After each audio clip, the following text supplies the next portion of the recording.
আমার বাচ্চারা প্রতিদিন 4800 টাকার ইনজেকশন লাগে ভাই। ঢাকা পিজি হাসপাতাল আইসিইউতে ভর্তি ছিল, টাকার অভাবে তার চিকিৎসাটা বন্ধ হয়ে গেছে ভাই। আপনারা যে যা পারেন। এভাবেই রংপুর সিটি বাজারে ব্রেন টিউমারে আক্রান্ত কন্যা সন্তানকে নিয়ে সবার কাছে হাত পেতে সহযোগিতা চাচ্ছেন এক অসহায় মা। রংপুরের গঙ্গাচড়ার বাসিন্দা মোস্তফা কামাল একজন রিকশা চালক। তার 10 বছরের সন্তান কামরুন নাহার হঠাৎ অসুস্থ হলে হাসপাতালে নিয়ে পরীক্ষার পর জানতে পারেন ব্রেন টিউমারে আক্রান্ত সে। পরে বাড়িভিটা সব বিক্রি করে ঢাকার একটি হাসপাতালে মেয়ের অপারেশন করানোর পর খরচ হয়ে যায় সব টাকা। উপায় না পেয়ে নিয়ে আসেন রংপুর মেডিকেল কলেজ হাসপাতালে। এখন কামরুন নাহারের চিকিৎসা বাবদ প্রতিদিন খরচ হচ্ছে 5,000 টাকারও বেশি। আর এই চিকিৎসার খরচ জোগাতে পথে নেমেছেন অসহায় মা শারমিন নাহার। গঙ্গাচড়ার পিছনে হাই স্কুলের পিছনে ছিল বাসা, ওখান থেকে জায়গা জমি সব বিক্রি করে ভিটা মাটিটুক পর্যন্ত বিক্রি করছি করে ঢাকা পিজির থেকে অপারেশন করেছি। এখন ওনারা বলছে প্রতিদিন 4800 টাকা দরকার। কোথায় পাবো? ওখান থেকে আবার নিয়ে চলে আসি। আজকে 17 দিনের কালা ওখান থেকে নিয়ে আইছি। আইসিইউতে ছিল, আইসিইউর থেকে বাড়ি করে নিয়ে আসি না, আইসিইউর খরচ চালাইতে পারি না। প্রতিদিন 7000 টাকা দেওয়া লাগে আইসিইউ বিল, কোথায় পাবো? আর বাচ্চার ইনজেকশন লাগে 4800 টাকা। এত টাকা সম্ভব না। তাই এখন রংপুর মেডিকেলের নজরুল স্যার চিকিৎসা চলতেছে, চিকিৎসা করাইতেছে।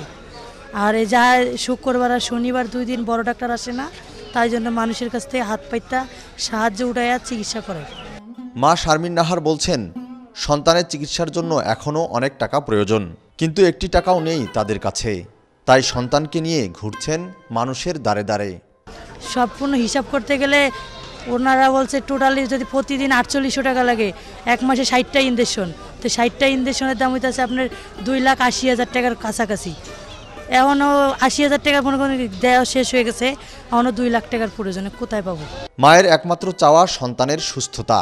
কোলের সন্তান সুস্থ না হওয়া পর্যন্ত সব ধরনের কষ্ট সহ্য করতে রাজি আছেন তিনি। আমার যদি বাচ্চাটারে কেউ যদি চিকিৎসা করে দেয়, আলহামদুলিল্লাহ, আমি আর কিছু চাই না।